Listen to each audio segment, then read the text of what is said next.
Topic پہلے سوال کا جواب کیا دیں گے؟ سینٹ جیسے اہم ادارے کے ووٹ کا تقدس بچانے کے لیے آپ کو لگتا ہے کہ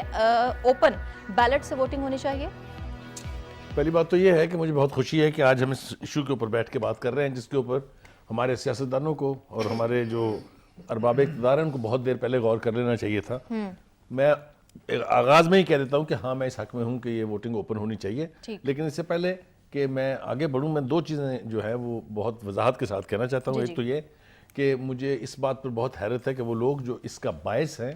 وہ بھی اب دعویٰ کر رہے ہیں کہ نہیں اس نظام کو چینج ہونا چاہیے۔ میری مراد زرداری صاحب سے ہے، کیونکہ بلوچستان سے شروع ہونے والی جو یہ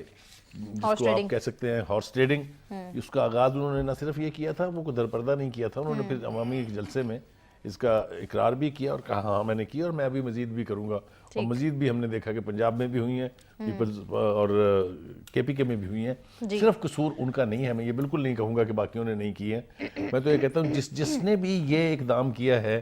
وہی ذمہ دار ہے اس پورے پولیٹیکل پروسیس کو سبوٹیج کرنے کا، اور سینٹ جیسے ادارے کو جس کی طرف پوری دنیا کی نظریں ہوتی ہیں اس کو اتنا ذلیل کر دینے کا کہ لوگ اس کو سینٹ کی منڈی کہیں۔ اب یہ الفاظ سن کے آپ کا سر ندامت سے جھک جاتا ہے۔ مجھے بھی اس کی اتنی ہی پریشانی ہے، لیکن یہ سب کچھ ہماری آنکھوں کے سامنے ہوتا رہا۔ کس کو معلوم نہیں ہے کہ سینٹر گلزار اور پھر اس کا بیٹا کیسے سینٹر بنے تھے؟ کس کو پتہ نہیں ہے کہ ہر سال منڈی لگتی ہے فاٹا کے ایم این اے کی؟ یہ سب کچھ دیکھتے بوجھتے ہوئے بھی اگر آج تک کسی نے کچھ نہیں کیا ہے، اب ہمیں بتایا جا رہا ہے کہ جناب جو یہ رضا زبانی صاحب کے دور میں ہی، یعنی اس سیشن میں جو چل رہا ہے، بات ہوئی تھی اس سے کہ الیکٹرل ریفارم کر کے اس کو اوپن ووٹنگ جو ہے وہ کر دیا جائے۔ وہ پھر قائمہ کمیٹی کے سپرد ہو گیا، اور پھر وہ جس کو کہتے ہیں نا کہ جی وہ سرد خانے میں چلا گیا معاملہ، ابھی تک دوبارہ اس کے اوپر بات نہیں ہوئی ہے۔ یہ اگر ہم نے نہ کیا تو ہمارا پولیٹیکل پروسیس تو خیر بدنام ویسے ہی ہے، ہمارا الیکٹرل پروسیس جو ہے اس کی بھی بدنامی اتنی اب ہو چکی ہوئی ہے کہ اگر بہت جلد ہم نے اس کا کچھ نہ کیا